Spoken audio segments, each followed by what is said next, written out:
Satisfação muito grande iniciarmos novamente os grandes encontros Cariri Cangaço.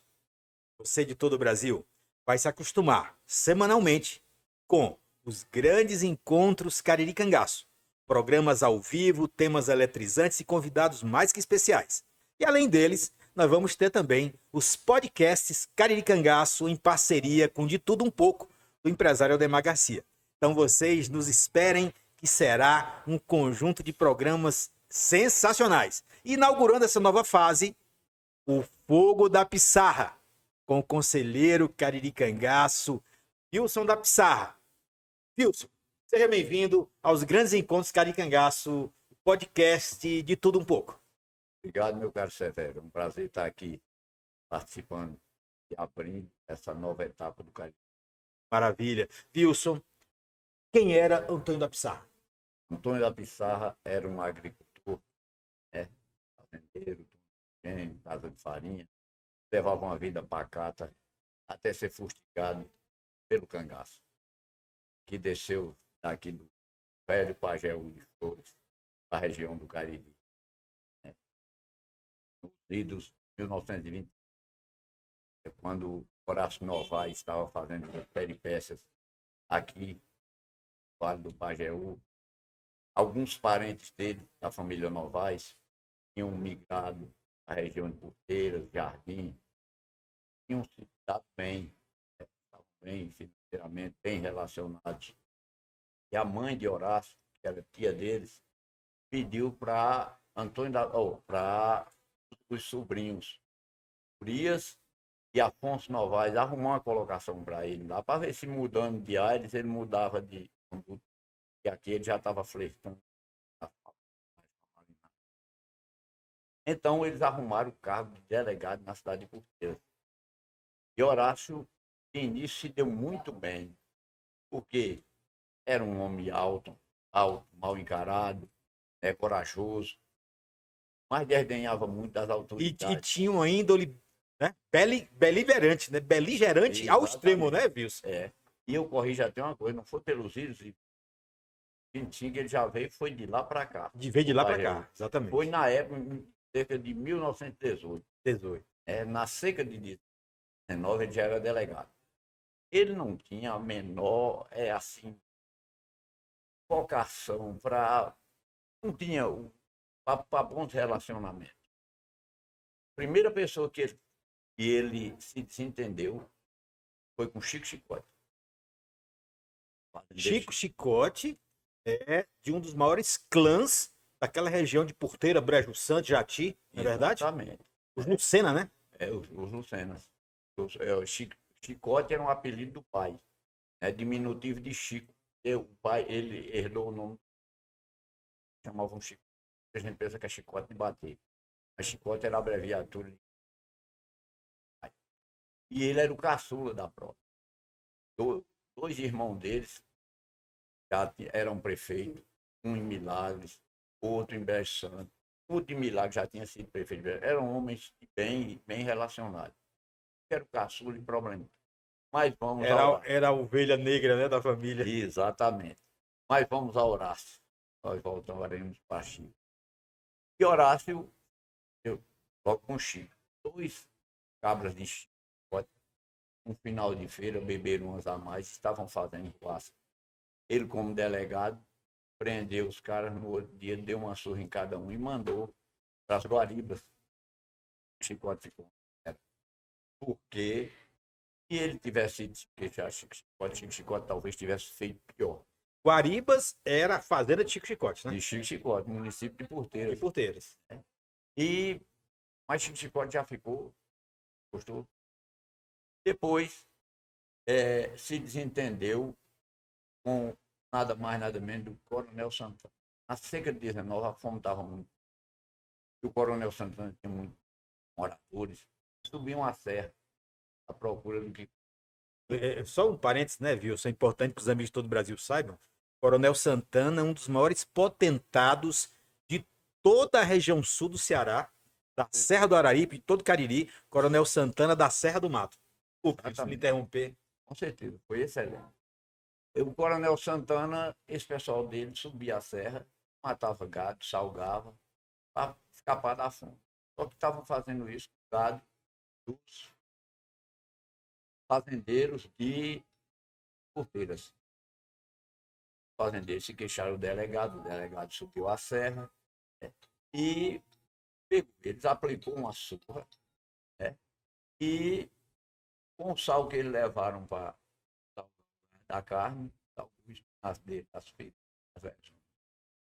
outro que ficou na Ou e seja, Horácio, em pouco tempo, já criou problema com dois dos principais potentados do Cariri.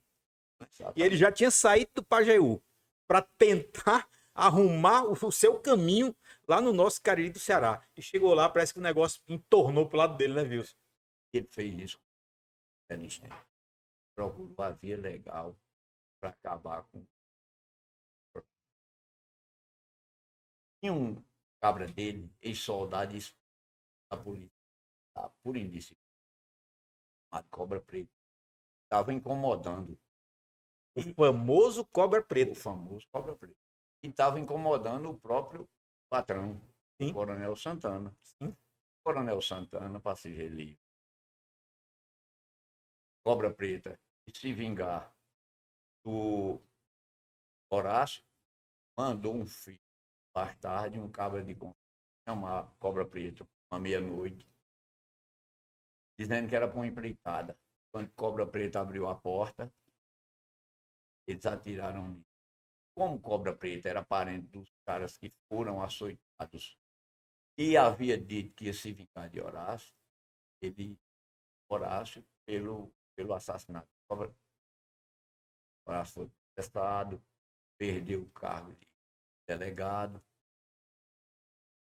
O major Militão, chefe político, Militão Novaes, primo de Horácio, era o potentado do Jardim. Então o major foi falar com o Coronel Santana, que eram amigos, religionários, e o Coronel Santana disse que ia aliviar a barra para Horácio por atenção a ele. Horácio foi a julgamento. E o Coronel Santana fez isso a contragosto, né? Fez em atenção a Militão, em função já do entreveiro que havia entre ele e Horácio. E ele conhecia a índole de Horácio, né, Wilson? Conhecia. Mas perdoou só da boca para fora. Ah, com certeza. Horácio foi absolvido, mas não pôde mais voltar a ser delegado, né? E voltou para sua fazenda Agrestinho, 4, 5 quilômetros. Mas ficou vindo ao Pajeú. Nessas vindas, ele voltou à vida velha. O cidadão Gílio Donato era um fazendeiro. A famosa família Gilo, do emblemático episódio do massacre da família Gilo, que o Wilson vai já falar, de Floresta. Importante vocês lembrarem disso. Criava uma tropa de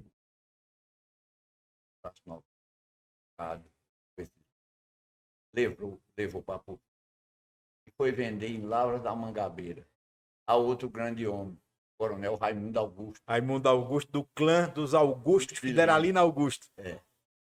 Descendente de Fideralina e o homem mais poderoso daquela região, né, de Lavras da Mangabeira. Foi vender. O filho Donato mandou, Manuel pegou a tropa, o pé do rastro, que chamava a atenção ano passado, e foi bater em Lavras da Mangabeira. Quando chegou lá, ele disse, acordou, foi falar com o Coronel Raimundo Augusto. Coronel, o senhor tem uma tropa de burro aqui, pertinho. Esse burro são meu, né? Ele disse, você tem como provar? Tem. Inclusive vinha chegando a tropa de burro carregada de cana para o engenho. Ele disse, aquela burra da frente é uma das minhas. Como você prova? Ele foi nas correias da cela, tirou o ferro de mão. Ele tinha levado o ferro? Tinha. É a prova, cabal de animal roubado. E mostrou. Quando o ferro, sentou o ferro, sentou exatamente cobriu onde... a marca. Cobriu a marca. Você tem razão. Pode levar seus burros. Você não me deve nada. Quem me deve é Horácio. Tinha muito prestígio. Ele comunicou o governo. Falou de tudo que se tratava. junto com o Coronel Santana. Veio uma volante de Fortaleza, passou direto para o Agrestino. Franco Pinheiro não tomou Porteiras, não tomou conhecimento, já porque ele era muito bem relacionado, corria o risco de alguém avisá-lo. E cercaram a fazenda Agrestino, de Horácio Novaes. Houve um fogo, e tiro. Horácio, quando viu que a coisa era pesada, correu. Eles botaram fogo na fazenda. Horácio Novaes saiu de lá dizendo aos amigos: contribuíram para a minha ruína, mas tem 2 culpados nessa história. Gilo, né? Gílio Donato e Franco Pinheiro. Na opinião dele, Franco foi quem tinha arquitetado tudo. Até porque ele também já estava desgostoso com Franco, porque um sobrinho que ele levou daqui, do Pajeú, que não tinha fama boa também, queria namorar com a moça da família Soares, tradicional família de Porteiras e aliada de Franco Pinheiro. Franco foi falar com ele, que não dava certo. Então ele já tinha esse álibi. Achava que Franco estava no meio, porque ele ficou distante de Franco por causa dessa. Achou que era uma... Agora, Wilson, a facilidade que Horácio Novaes tinha de arranjar inimigos absolutamente poderosos, né? de alto quilate. De alto quilate, porque de uma lapada só, ele se envolveu em conflito com Franco, com o Coronel Santana E o Coronel e Raimundo o, Augusto. e o Raimundo Augusto e Chico Chicote. E Chico Chicote. Quer Foi dizer, o primeiro, o quarteto fantástico, né? com certeza. Ele só não pendeu para os Belém do Crato. E aí, como é que Horácio Novaes chega em Antônio da Pissarra? Essa é a pergunta que não quer calar. Eis a questão. Por que queimaram a fazenda dele e ele estava zangado com Franco? Ele foi na fazenda Canoa de Franco. Franco era um homem, além de chefe político, prefeito várias vezes, Sim. né? Ele tinha 3 fazendas. Ele residia na Serra, a Laranjeira, o Canoa, né? Fazenda Maior, e os Algodões. Ele foi ao Canoa, tirou as varas, falou, foi a época que ele se uniu a Lampião. Falou com o Lampião para ir fazer a vingança dele. Disse: não, eu não compro briga dos outros. O próprio Lampião falou aí. Agora, quem quiser lhe acompanhar, pode ir. Lampião foi até a Carnaúba do Jati. Ficou na Carnaúba e ele foi para o Canoa, em torno de 5, 6 quilômetros. Incendiou a fazenda. Quando o vaqueiro vinha chegando da lida, viu a casa incendiada, o curral também, tudo em volta queimado. O fundo da fazenda Canoa é fundo com a pissarra. Ele correu, o lugar mais perto para ele pedir socorro foi quem? Antônio da Pissarra. Antônio da Pissarra. Primo, correligionário de Franco e amigo. E amigo. Antônio da Pissarra Ele era parente de Franco? Antônio da era, Pissarra? era. Franco era Franklin Tavares Pinheiro. E Antônio da Pissarra assinava Antônio Teixeira Leite, porque era o nome do pai, mas era Tavares da Gema. Tavares da Gema. Então, a mãe de Antônio da Pissarra era prima legítima do pai de Franco. E eu não lembro o nome do camarada agora. Ele juntou os homens e foi a Franco. Franco estava no patamar da igreja, era boêmio, gostava de um paletó de linho branco, é unido com o pessoal. E tem um episódio que a gravata rodava assim, como é? O Franco vivia com o paletó aberto, gravata solta, estava no patamar da igreja palestrando com os amigos. Porteira é alta e venta muito. Venta muito lá. Na seca, mês de agosto, setembro. O Franco estava lá, a gravata chega a esvoaçar.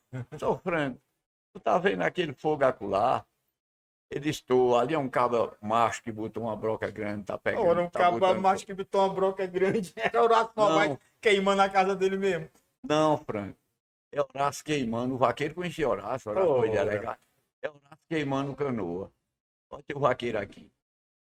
Aí, Franco reuniu os homens, foram da polícia e gente de confiança, e mais os que Antônio da Pissarra trouxe, e foram pro Canoa. Quando chegou lá, só achou cinza, fumaça.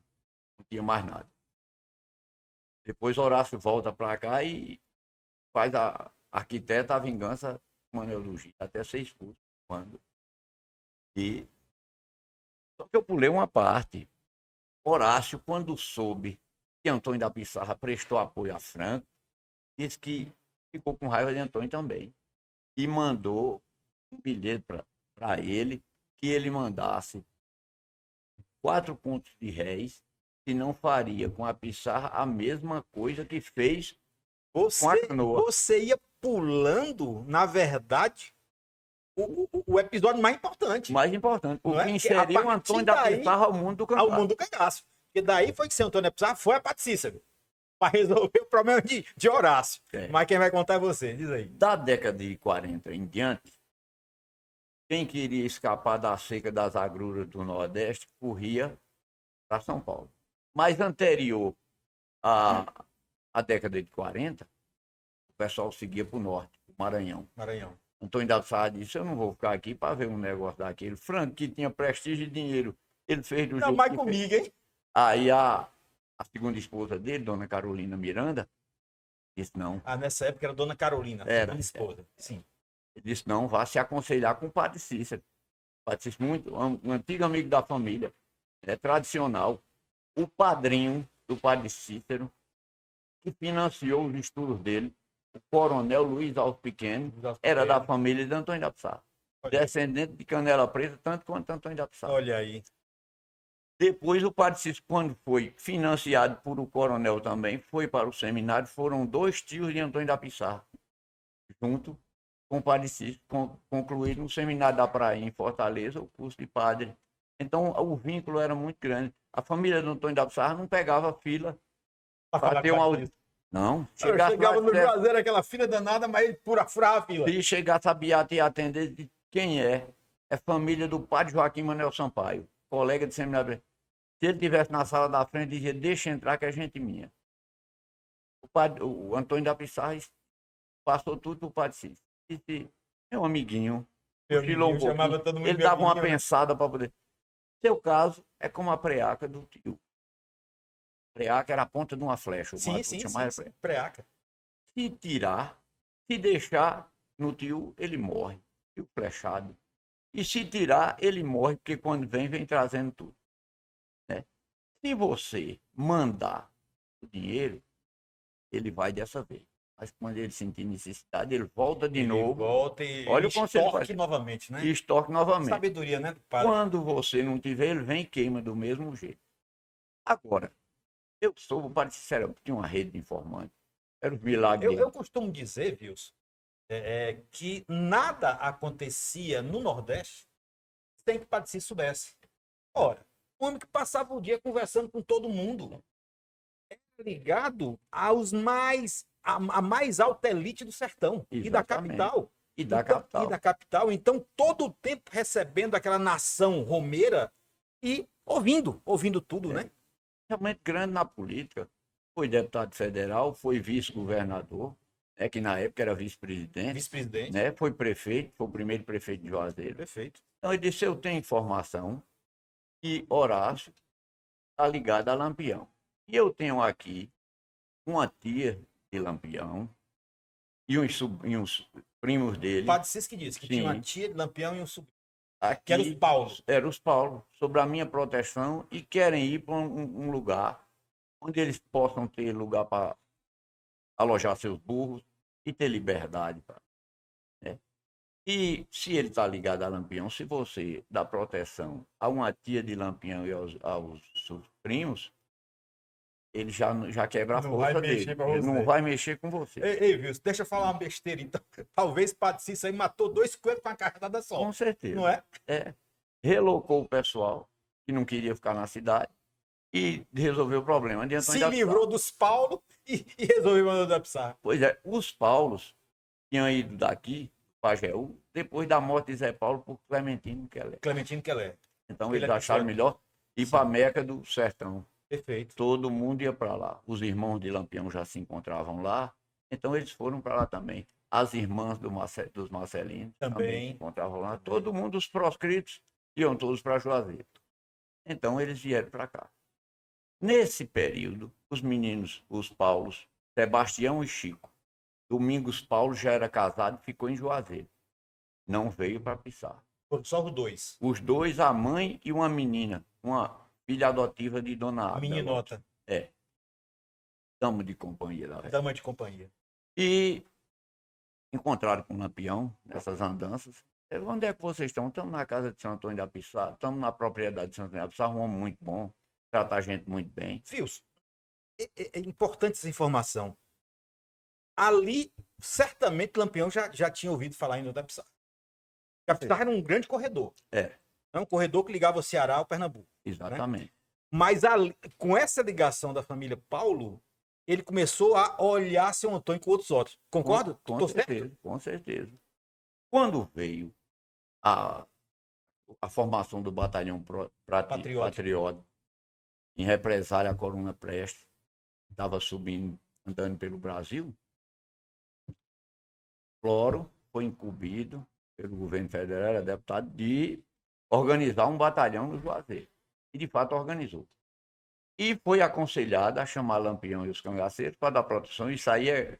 Eu estou me de conta. Conhecido demais. Procurar um meio de localizar Lampião. Aí disseram, ele tem uns primos morando na Pissarra, com Antônio da Pissarra. Peraí. Ah, então, inclusive, a estadia dos Paulo na Pissarra foi também determinante para que essa convocação, entre aspas, para o batalhão patriótico, ideia nascida de Floro, passasse pela Pissarra também? Foi, mas Antônio da Pissarra desconstruiu essa ideia. Ah, perfeito. Ele conversava muito com os Paulos, sabia mais ou menos da vida dele. Mandaram chamar Antônio da Pissarra. Floro, doutor Antônio, eu soube que tem uns primos de Lampião morando com o senhor. Eu queria que eles fossem ao Pajeú localizar Lampião e chamar para integrar o batalhão patriota. Disse, doutor Floro, não dá certo.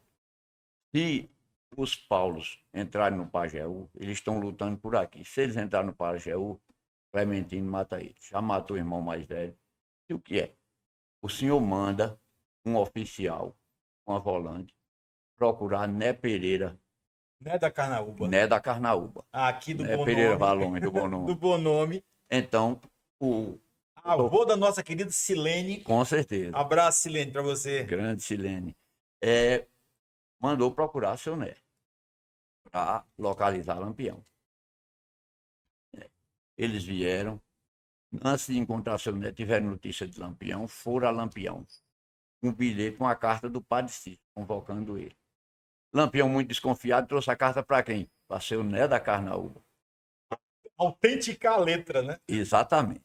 Quando o seu Né disse que realmente era do punho do Padre Cícero, ele foi, né, dormiu. Deus, me permita um parêntese. Amigo de todo o Brasil, nós vamos ter um programa específico só para falar sobre essa patente. Se a gente fosse falar da patente aqui, eu, o Wilson e todos vocês do Brasil, a gente ia passar pelo menos 5 dias. Então, a gente vai falar sobre essa patente num programa especial. Nos aguarde. Desculpe, Wilson. Então, o Lampião foi, depois disso, dormiu na casa de Né Delegado, que era dos Pereira. Dos Pereira. No Baião. No Baião, isso. E do Baião, tomou café amanhã em Jati, e de lá foi almoçar na Pissarra. Passou na Pissarra antes de chegar no Juazeiro. Antes de chegar no Juazeiro. Isso com os Paulo lá. Com os Paulo lá. Paulo, Tia, tudo. Antônio da Pissarra mandou naquele tempo, arroz se produzia em casa. Mandou descascar um saco de arroz, matou uma novilha gorda, né? E recebeu, porque além dos 50, dos 49 cangaceiros dele, tinha a volante que foi acompanhar, e tinha o pessoal da Sociedade do Jati, amigos de Antônio da Pissarra, que foi junto. Uma comitiva. Então foi um grande almoço. Lampião, além de gostar da recepção, já foi dizendo que tinha muito agradecimento ao meu avô. Estima, né? Estima por ter agasalhado a tia e os primos dele. Daí nasceu uma amizade. Lampião, na saída, deu um rifle, cruzeta novo a ele de presente. Onde é que tá esse rifle? Meu avô era desprendido demais, não guardava nada.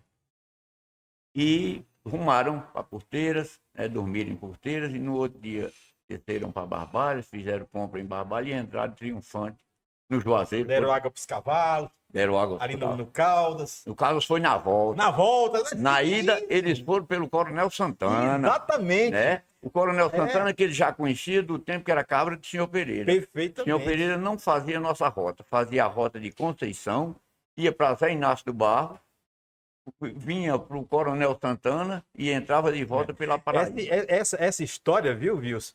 Quem me confirmou também foi o doutor Napoleão Tavares Neves, da forma como você está dizendo. Grande doutor Napoleão. Grande doutor Napoleão. Grande pesquisador. Agora, de volta, ele, em vez de puxar para a Missão Velha, subiu a Serra do Caldas, foi aí onde ele conheceu os Marcelinos. Isso. E os acompanhou. Pense, um encontro. Exatamente. E a amizade entre Antônio da Pissarra e Lampião continuou. Lampião tinha muita afeição por Antônio da Pissarra muito atencioso. Desenvolveram mais, como dizia a grande Lutgarde, mais a relação de protetor e de aquele coiteiro. Falar em Lutgarde. Lutgarde tinha muita atenção a seu Antônio da Pissarra, né? É e a você. Lutgarde sempre me falou, rapaz, eu tenho um carinho muito grande por Wilson, por sua mãe.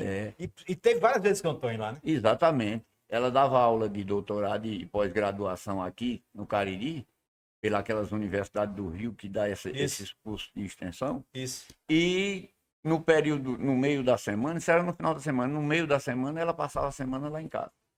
Houve uma grande amizade.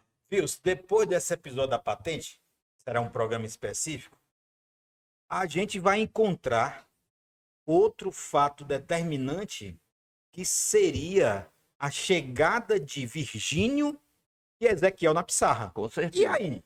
Foi na ida, exatamente, na ida para Juazeiro, que Ezequiel, adolescente, já estava pronto.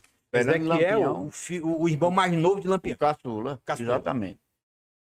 Virgínio era noivo da irmã de Lampião, estava prestes a casar. E Ezequiel estava pronto para acompanhar o irmão. E ele não foi de acordo. Fazia pouco tempo que tinha perdido, aliás, Livino, né? E ele disse que não, que já tinha perdido um irmão, que ele ficasse ajudando o João a cuidar das irmãs. Mas eu não gosto da cidade, o pessoal olha para a gente com receio, porque é irmão de cangaceiro, não sei o que, mas eu não quero estar aqui. Vá para a casa de tia Agda, na Pissarra. O Antônio é um homem muito bom, ele arruma o que você fazer lá. Ficou a ideia, mas ficou guardada. Casa-se Virgínio com a irmã de Lampião. Depois ela veio a morrer, né? Com pouco tempo, menos de 3 meses, ela morreu de peste bubônica. Então, foi a época que Virgínio também quis dar uma saída. Aí acharam por bem Virgínio para desaparecer. E Ezequiel, para sair de dentro da cidade, que ele não gostava, vieram para Pissarra.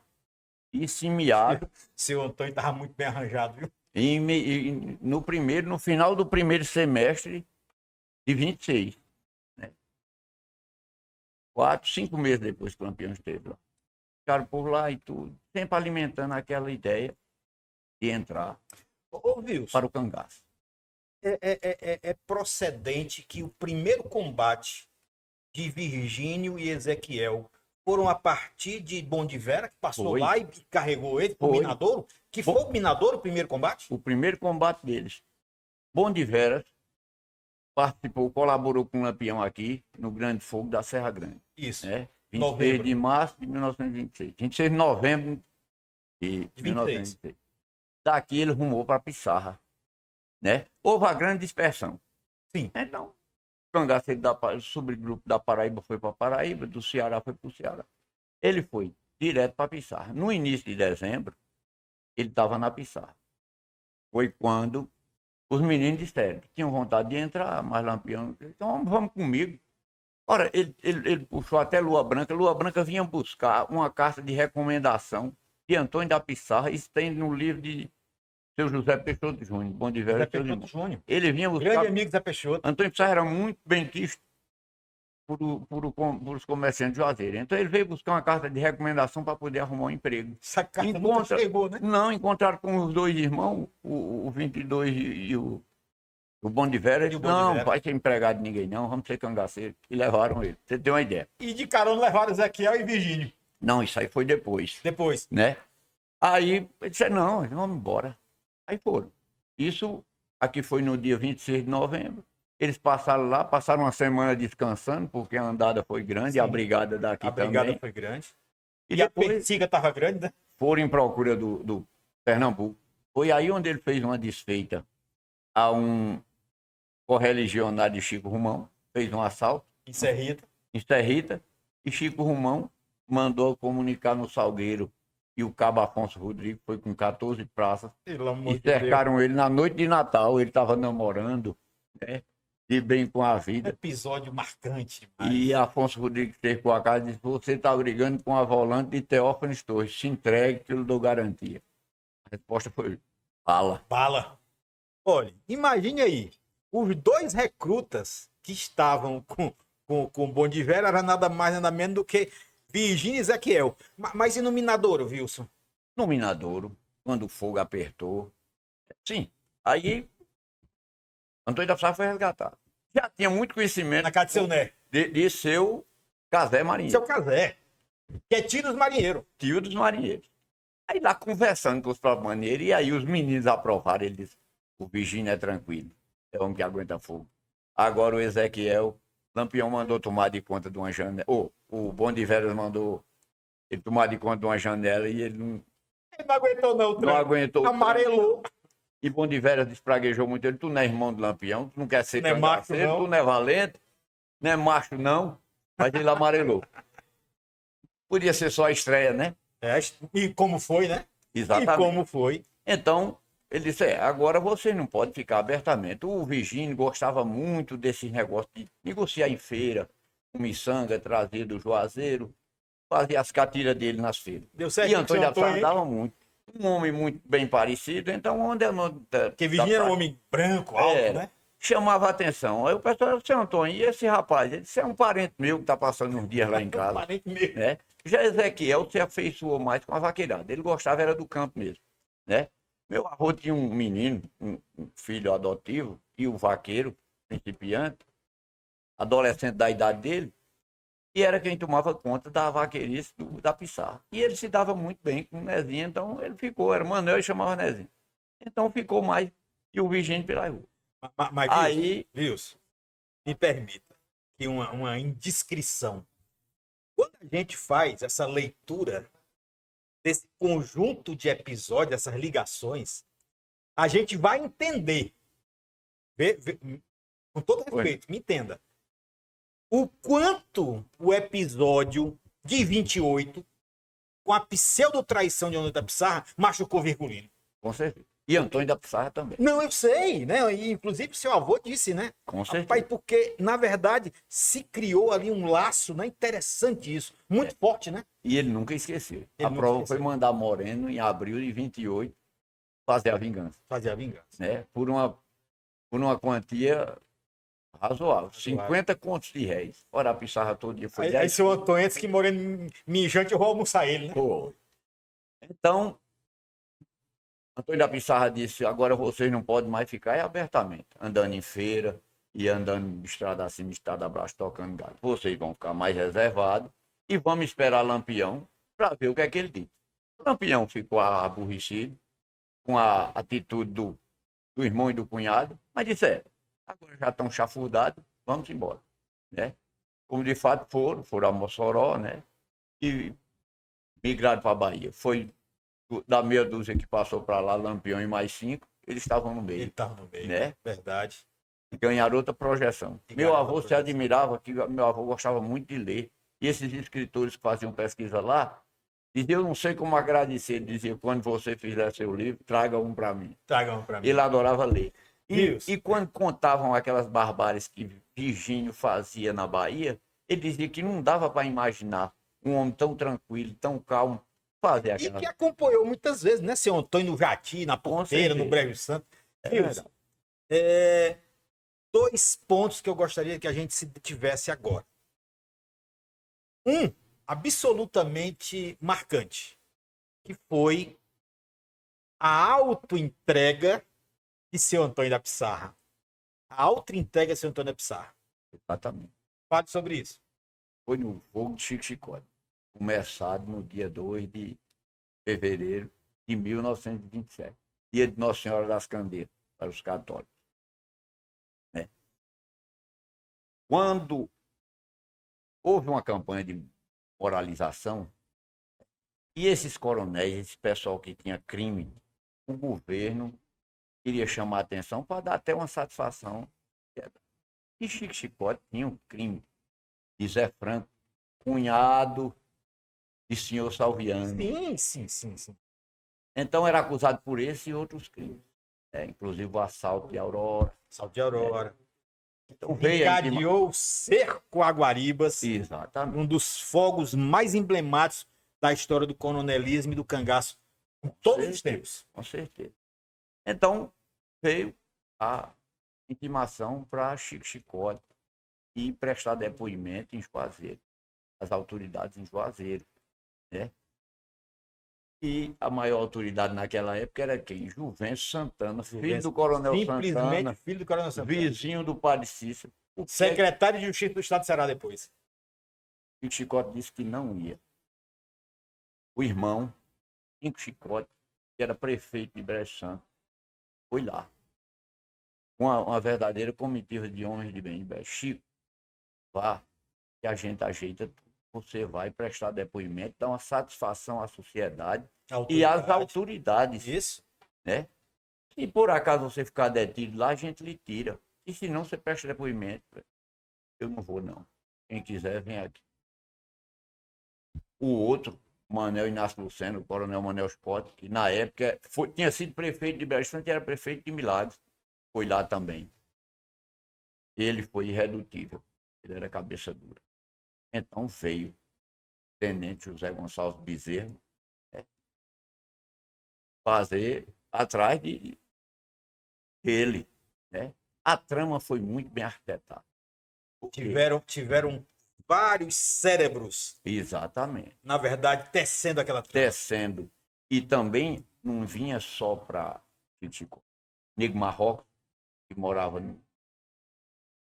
no Jati, foi levado e executado lá. Quando o Chico Chicote abriu fogo, executaram no Nego Marrocos. Né? E Antônio Grangeiro, vizinho. Que foi a primeira vítima. Exatamente.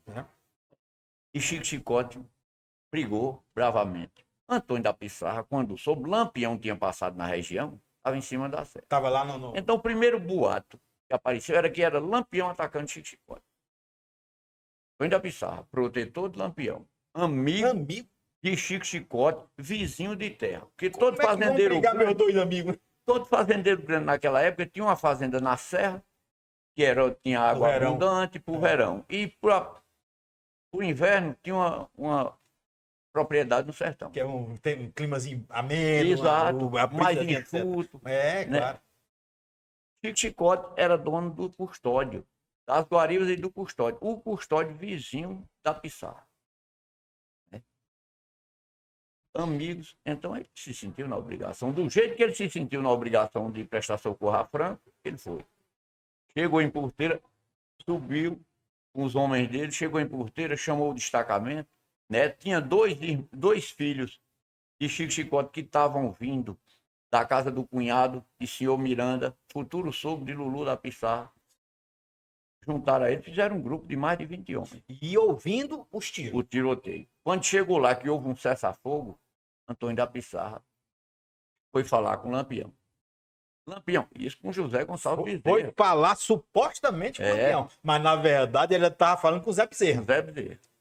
Lampião. Antes que você conclua, além da volante Zé Bezerra, Manel Neto estava. Quem mais estava, né, nesse cerco da Guariba? Tinha uma volante paraibana que chegou cedo junto com a volante e José Gonçalves Bezerra. Andava na região dizendo que estava perseguindo Lampião. Sim. A volante do tenente Zé Guedes. Zé Guedes também. Tinha a volante do Ceará, de Zé Gonçalves Bezerra. E à tarde, né, que o tiroteio começou 9 horas da manhã, foi terminar na tarde do outro dia. Rapaz. Será que foi resistente o Chico Chicote? Minha Nossa Senhora, é um gigante esse Ele, Chicote. 2 cabras, um filho, e a mulher e uma filha prestando assessoria, carregando água e... Fria na boca do rio. E ele... Aí seu Antônio, numa trégua, gritou. Numa trégua, cedo ainda, as volantes pernambucanas ainda não estavam lá não, que elas chegaram lá por volta de 5 horas. Aí disse, Lampião, não ataque esse homem não, que ele é meu amigo. Você não disse que é meu amigo e tá às minhas ordens. Depois não faça isso com ele não, que ele é meu amigo também. Isso gritando no meio do... Sim, no cessar-fogo, para carregar as armas, esfriar, ele parava para beber água que tiroteio dá muita sede. Aí o tenente Zé Gonçalves disse, e com quem eu estou falando? Ele disse, com Antônio Pissarra, seu amigo. Ele disse, aqui quem está falando é o tenente Zé Gonçalves Bezerra. Hoje é esse bandido, amanhã é sua vez, seu coiteiro safado. Aí Lampião disse, se virou até para o destacamento com você, disse, da manhã em diante vocês vão me procurar, me perseguir. E nunca mais ele teve sossego. Sempre que Arlindo Rocha passava lá, dizia, deixava o recado, antigo amigo. Arlindo Rocha, antes de entrar nas volantes, era comerciante e a área que ele trabalhava era Salgueiro, Jardim, Porteiras, que na época eram cidades bem desenvolvidas. Elas passaram por uma estagnação depois, com o crescimento do Juazeiro. Então, já era grandes amigos. Comercializava gado, então ele tinha loja de fazenda. Ele dizia, dona Carolina, Esposa de Antônio da de Pissarra. Antônio da Pissarra, diga a seu Antônio que eu preciso falar com ele. Mas Antônio da Pissarra perseguido. As volantes farejando ele como ele vivia no mato. Arlindo agora não era mais o fazendeiro ou comerciante, era um Chefe de volante. chefe de volante. Ele nunca, Arlindo Rocha, conhecendo bem a região, procurou quem? Um amigo em comum. Seu Tonho Vidal, compadre de Antônio da Pissarra, padrinho de crisma do filho mais velho de Antônio da Pissarra, Lulu da Pissarra. Luiz Teixeira Leite, conhecido como Lulu da Pissarra. E amigo e compadre de Arlindo também. Procurou ele para fazer a ponte. Antônio Vidal foi lá. Olha, Arlindo quer falar com você em particular, sem a paisana, sem desacompanhado. Agora ele quer ter uma conversa. Antônio da Pissarra disse, pois diga a ele que vamos se encontrar lá em casa. Antônio da Pissarra foi para casa. Seu Toninho, Arlindo no dia marcado foi também. Seu Antônio, o senhor é um homem de bem que eu lhe conheço de longa data. E o senhor pode passar por o que Chico Chicó passou. Então o senhor deve entregar Lampião. Quando ele chegar lá, o senhor me avisa, eu estou pronto. As volantes diziam e também tinha um olho grande para capturar Lampião. Mas ele pintou o quadro de Lampião. Lampião tinha havido o ataque de Mossoró e estava perseguido demais. Lampião tinha de cento e tantos homens, estava com 13 homens, né? É como dizia o Cangaceiro Oliveira, a gente passava fome com os bolsos cheios de dinheiro, porque não podia tomar chegada em canto nenhum. Sim. Então, Antônio da Pissarra, que também não era burro, pensou, se Lampião está assim, ele disse, é questão de tempo. Se ele está assim, eu vou dar um tempo, nem me sujo com Lampião, e ele ganha aqui. Ô, tenente, me dê um tempo para pensar. Aí o tenente disse, tá bom, agora eu tenho uma coisa, eu garanto a minha volante. Se a volante de Euclides passar lá, se outra volante Nazareno passar lá, eu não responsabilizo. Não me responsabilizo. Pela atitude dele. Parece que ele tá com a bola de cristal, né? Depois que o Manel Neto chegou lá. Ou tava armando, né? Porque ele levou o Manel Neto. O Manel Neto tava na volante dele. E era. Na volante do Tenente Arlindo. Tenente Arlindo soube da passagem de Lampião pelo Poço. Veio pelo Belmonte, o Vale do Poço, cercou a casa de Firmino Inácio. A informação era que ele estava lá em Firmino. Quando o dia amanheceu, que Firmino Inácio abriu a porta, estava cercado. Firmino Inácio, filho do Major Zé Inácio, casou com Dona Sinha Martins, tradicional família de Brejo Santo. De Brejo Santo. Né? E foi morar no Poço. E esse Firmino, nós temos informação que Lampião está aqui desde o dia 13, né? E você deve nos entregar. Deu voz de prisão. Não, ele não está aqui, não, negou, então não tem problema. Você vai preso com a gente para Serra Talhada. Na menção de ir preso, ele disse, não, eu vou colaborar. Ele não está aqui não, ele não está aqui não. Ele daqui foi para Pissarra. Há poucos dias ele está na Pissarra. Arlindo Rocha tem para Pissarra. Poucos dias antes, Lampião chega uma boca de noite lá. Wilson, amigos do Brasil, esse momento é importante porque Wilson vai nos pormenorizar o grande episódio da morte de Sabino Gomes, que aconteceu na Pissarra. E por pouco, o Angico não foi na Pissarra. Exatamente. Uma boca de noite, já com a moradosada recolhida, batem na porta da coisa. Era Virgínio e Luiz Pedro. Então, Antônio, Lampião está lá do outro lado do açude.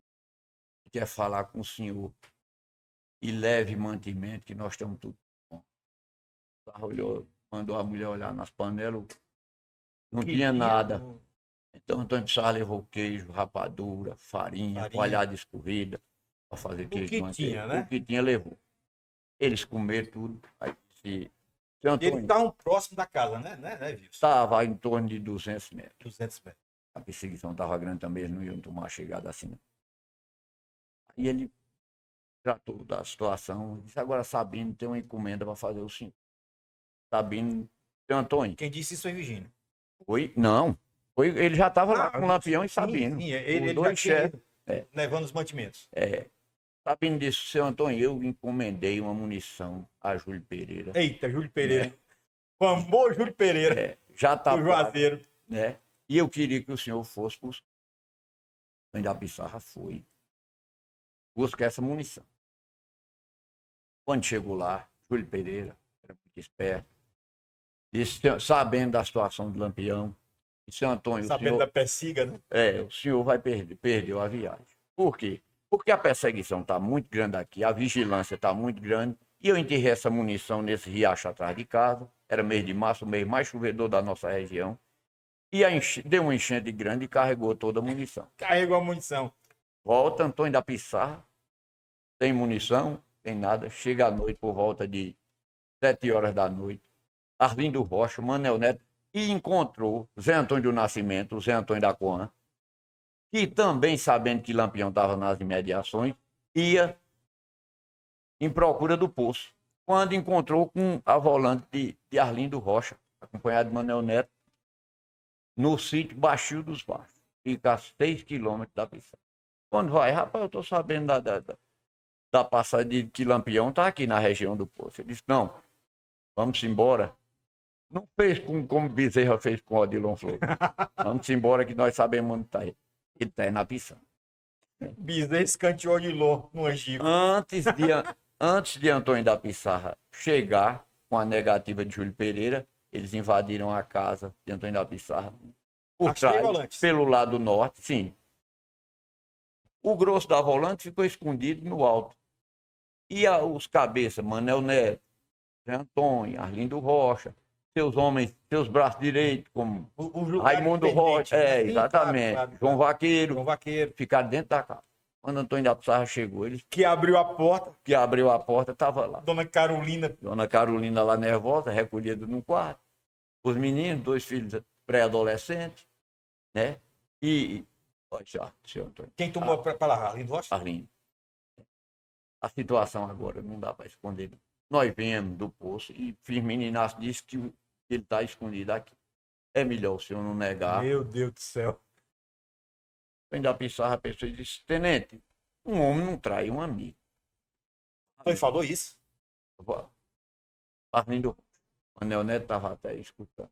E levantou e disse, senhor Antônio, o tenente Arlindo fala muito bem do senhor, disse que é um homem bom, direito, que não sabe como é que o senhor entra numa coisa dessa. Mas o homem que reconhece que é amigo de um bandido como Lampião, eu mato ele sem peso na consciência.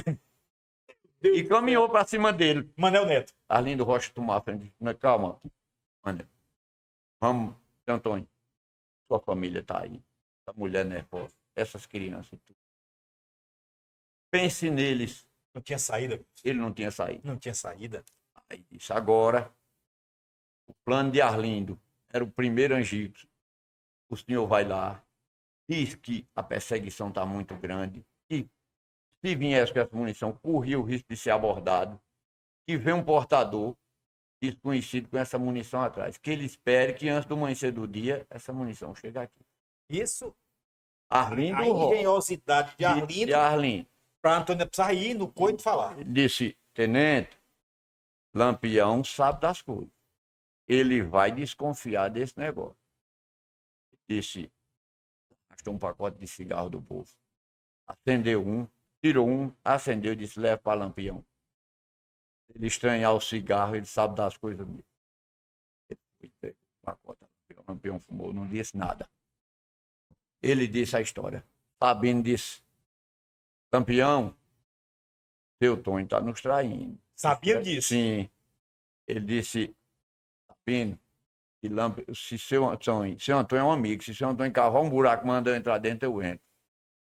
Antônio da Pissarra disse que aquilo foi uma das maiores dores que ele sentiu na vida. Ele lhe disse. Doeu demais. Aí, mas voltou.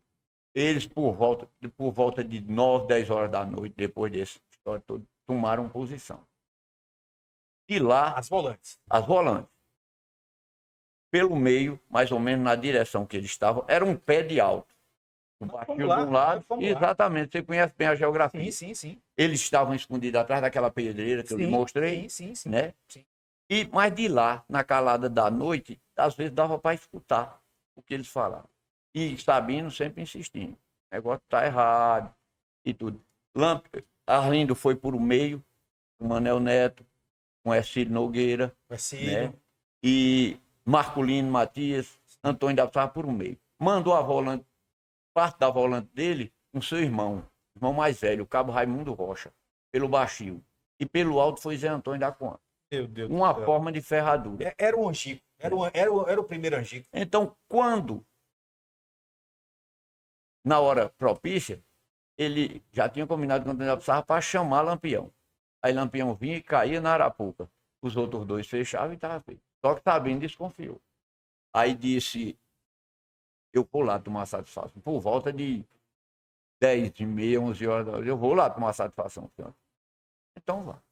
Aí veio. Quando ele subiu no passador, era época, mês de março, se preparando para chover. Quando ele subiu no passador, que ia descendo, deu um relâmpago. Ele viu a soldadesca viu ele. Meu Deus do céu, só deu abriram fogo. Só que ele ia subindo no passador de costa. Então o tiro que era para pegar no peito, pegou na virilha. E ele caiu pro lado de dentro com o impacto da bala. Jogou ele para dentro. Foi. Com esse tiroteio, ele protegido pela cerca, veio resgatar ele. Lampião, Virgínio, Luiz de Sabino, o próprio Oliveira e Mergulhão. Esses eram os outros estavam mais recuados. Esse grupo era que estava lá prestes a receber a munição. Né? Ainda ficou Luiz Pedro baleado com um tiro de raspão na perna e carregaram Sabino. E a bala comeu de esmola. O cangaceiro Oliveira dizia que parecia um rosto de mato. Quando a bala passava, os galhos caíam por cima dele. Mas Lampião conhecia bem a região, conseguiu furar o cerco, né? Por vir nas balas, e a bala comendo de esmola dos 3 francos, ele saiu por lugar desprotegido. Foi embora. No outro dia, quando o dia estava... Essas volantes, depois desse fogo, não seguiram até certo ponto. Mas aí, quando perderam a pista, estava chovendo e... Desfavorável. Voltaram. Claro. Aí esperaram o dia amanhecer, quando o dia estava clareando. Quem voltou lá, viu? Foi Antônio da Pissarra, um grupo, né? Liderado por Ercílio Nogueira. Ercílio que foi exatamente, o autor do tiro. Era o principal interessado. E subiram. Chegaram na frente e encontraram as alpercadas, porque saíram arrastando ele. Mas na frente... Sangue, né? Aí mais na frente, vômito da comida que eles... Vômito. O queijo com rapadura. Tem um homem ferido grave, porque com uma dor grande é que o cabo vomita o que come. Né? Mais na frente, Antônio da Pissarra encontrou o chapéu. Aí disse, é Sabino, esse chapéu é de Sabino. Seu Antônio identificou o chapéu. Identificou o chapéu. Aí foram esses homens procurar. Quando se prepararam, aí voltaram, disseram isso e tudo. Aí preparou o resto da volante para ir atrás dele. Quando iam saindo, Dona Carolina, muito nervosa, disse, tenente, aí, e o senhor vai também, São Antônio, que o senhor conhece a região. Meu Deus do céu. Por livre e espontânea pressão. São Antônio, e o senhor... tenente, o senhor leva meu marido? Dona Carolina que falou? Sim. E eu fico desprotegido aqui com essas crianças, nosso povo. E se Lampião é muito ardiloso, se ele conhece bem a região, se ele fizer um cerco aqui e vier atacar a gente para se vingar de seu Antônio, não, eu vou destacar 2 soldados para ficar aqui. Aí chamou 2 recrutas também. Futuro Cabo Santana e Clóvis de Oliveira Neto. Todos os 2 tinham completado há pouco tempo 18 anos. Dois Cláudio de meninos. Oliveira era no dia 15 de janeiro de 1910. E o cabo Antônio Matias Santos era o 10 de fevereiro de 1910. Ele olhou os meninos saírem na barba e disse: o senhor vai deixar esses dois meninos, Dona Carolina? Esses dois meninos, cada um briga por 10 homens. E Lampião só está com 13 homens e um ferido. Então só tem 10, porque 2 carregam o ferido. Espetacular, rapaz. Né? Essa é a matemática do sertão e do cangaço. Aí depois disso, eu acho que foi a última brigada dele, do lado de cá do São Francisco.